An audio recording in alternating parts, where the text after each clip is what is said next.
Assalamualaikum warahmatullahi wabarakatuh.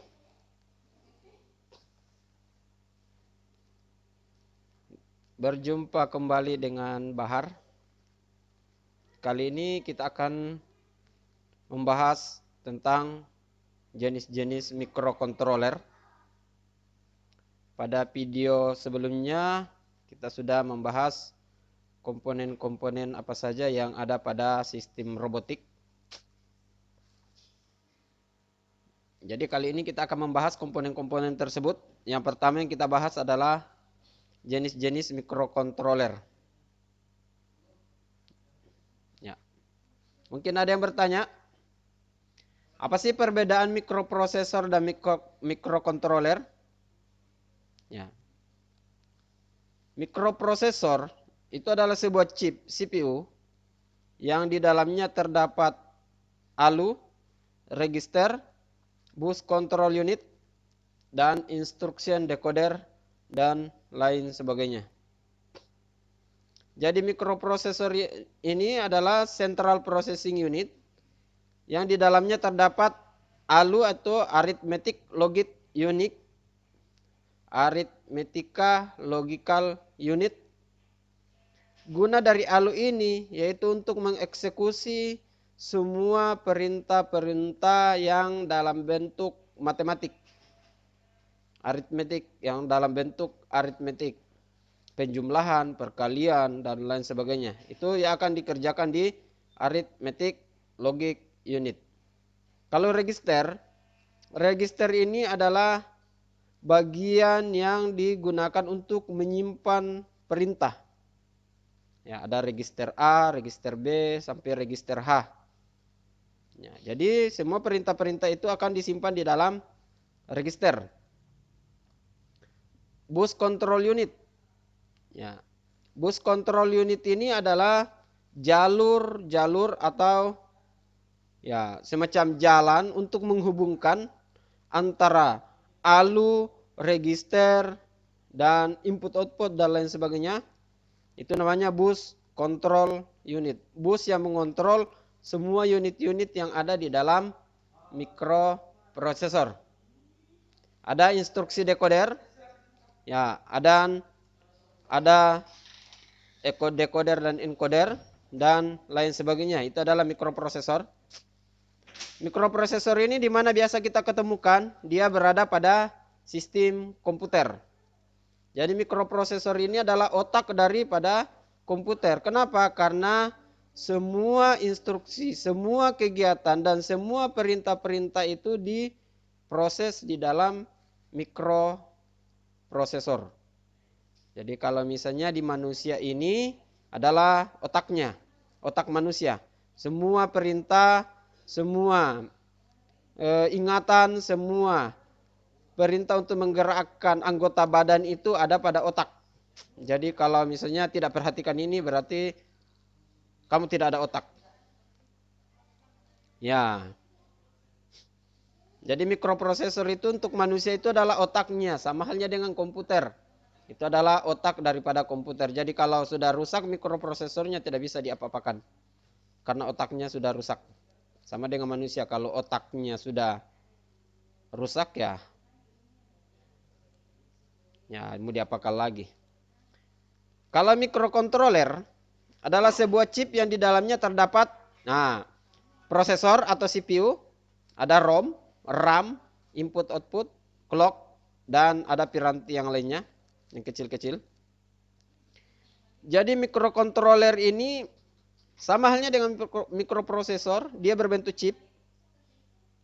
Dia berbentuk sebuah rangkaian-rangkaian yang ada CPU-nya, sudah ada mikroprosesornya, CPU, tempat untuk mengeksekusi semua perintah-perintah.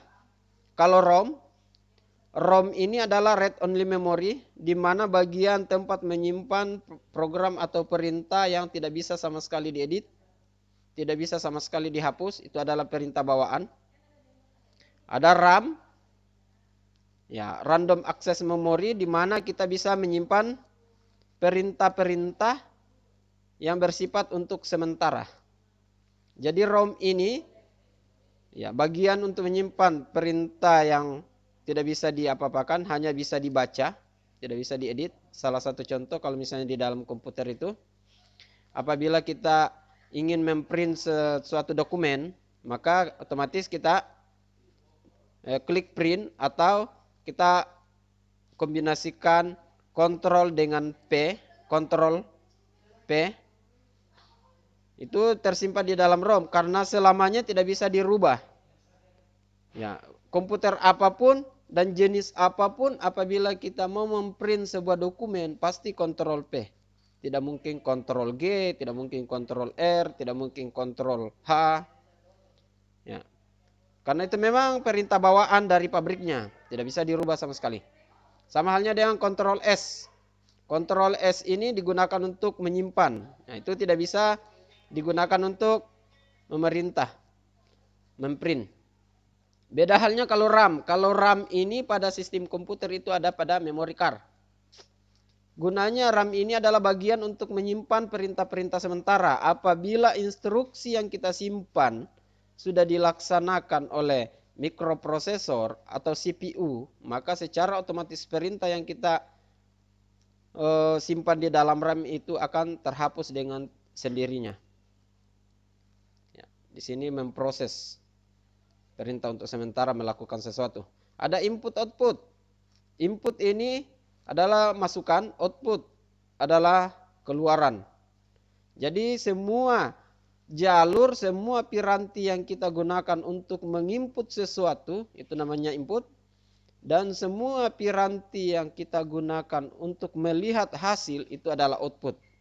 Contoh, input, keyboard, mouse, ya, CD-ROM, DVD-ROM, itu adalah input. Kalau output yang mana? Seperti monitor, loudspeaker, print, ya, apalagi? Dan lain sebagainya. Ya, itu adalah perbedaan daripada mikroprosesor dan mikrokontroler. Jadi kesimpulan daripada perbedaan tersebut adalah mikroprosesor adalah bagian daripada mikrokontroler. Ya, bagian daripada mikrokontroler. Kalau mikrokontroler adalah kumpulan daripada beberapa piranti-piranti yang saling berhubungan. Ya, sudah lengkap. Ya, untuk mikrokontroler aplikasinya banyak digunakan pada sistem otomasi, sistem kehidupan sehari-hari seperti traffic light. Jangan sampai ada lagi yang tidak tahu namanya traffic light. Nah, itu yang lampu berwarna-warna di persimpangan, itu namanya traffic light. Ya, merah, kuning, hijau.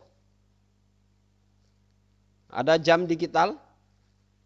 Ya, dan ya tentu saja dalam pembuatan robot kita menggunakan mikrokontroler. Ya, untuk jenis-jenis mikrokontroler ya kita akan bahas selanjutnya ini. Itulah yang akan kita bahas kali ini. Jenis-jenis mikrokontroler, kalau dilihat dari teknis, mikrokontroler itu hanya terbagi atas dua jenis, yaitu rich, reduced instruction set komputer, itu jenis yang memiliki instruksi yang terbatas, akan tapi ya keunggulannya fasilitasnya lebih banyak. Itu namanya rich. Instruksinya terbatas, tapi fasilitasnya lebih banyak. Ya. Ada mikrokontroler CISC, CISC, Complex Instruction Set Computer. Ya, kebalikan daripada rich. Jenis ini instruksinya lebih lengkap, tapi fasilitasnya lebih sedikit. Nah, kayak misalnya yang dulu-dulu, misalnya Z80 dan lain sebagainya. Programnya, instruksinya ya banyak, tapi fasilitas yang disediakan itu sedikit. Ya, jadi rich dan CISC, rich dan CISC itu dua jenisnya. Sementara kalau dilihat dari banyaknya beredar di pasaran, mikrokontroler ini terbagi menjadi 3 keluarga besar, yaitu ada Intel MC S51, ada APR dan ada PIC. Nah, itu kalau dilihat dari yang banyaknya beredar di pasaran. Ya. Kita bahas pada Intel MCS 51. Dilihat dari teknis mikrokontroler, ini termasuk dalam CISC. Ya, MCS 51 itu termasuk dalam kategori CISC. Ya, itu yang instruksinya kompleks dan fasilitasnya lebih banyak, MCS 51. Ya.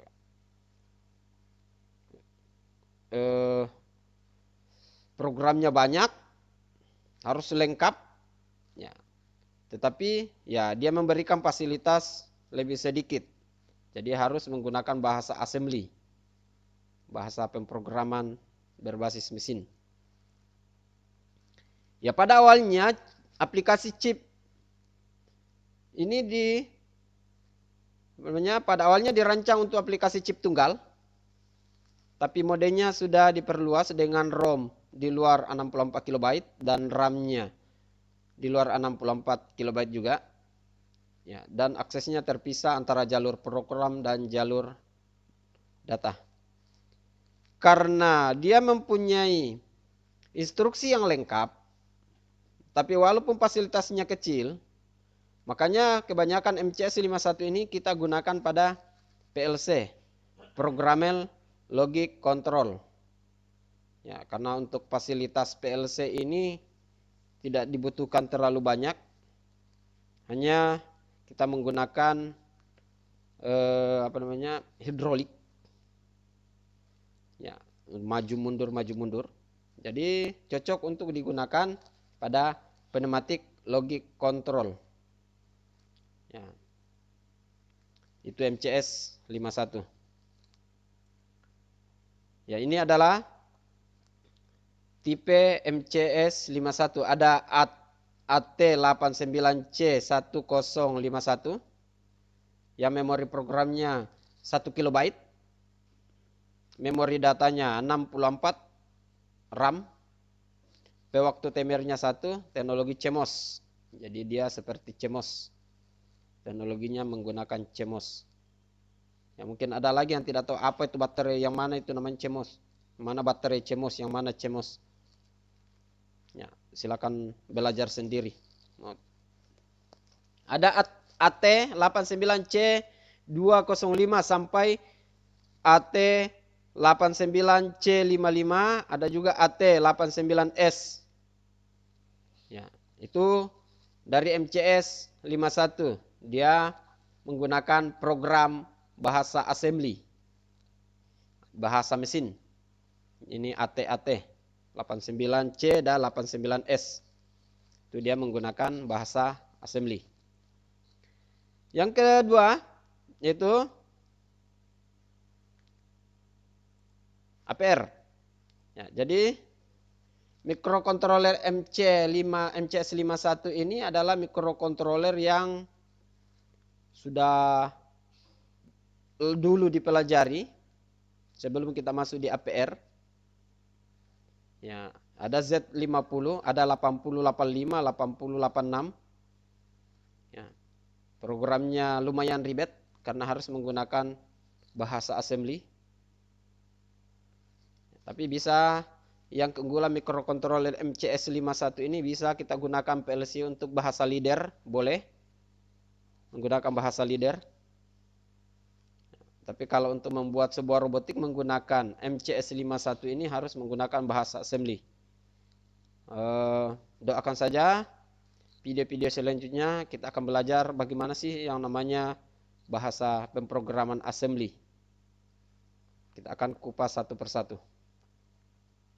Oke, kita tinggalkan mikrokontroler MCS 51. Di sini ada pertanyaan? Ada pertanyaan?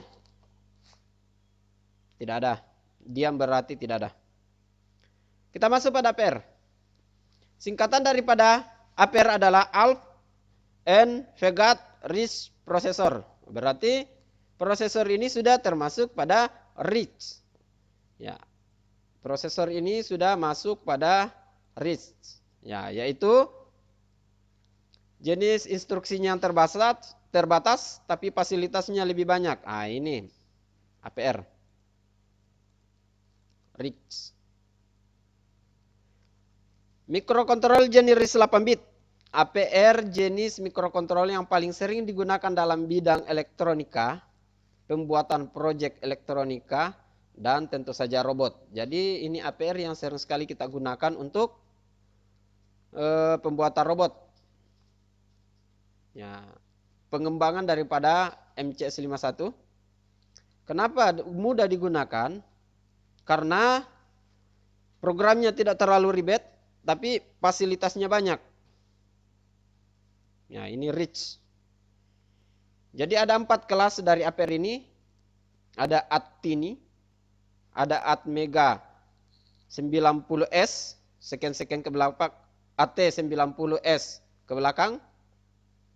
Ya, AT90S 51, 52. Ya, ada Atmega. Nah, ada Atmega 16, ada Atmega yang lain. Dan ada AT86RF XX.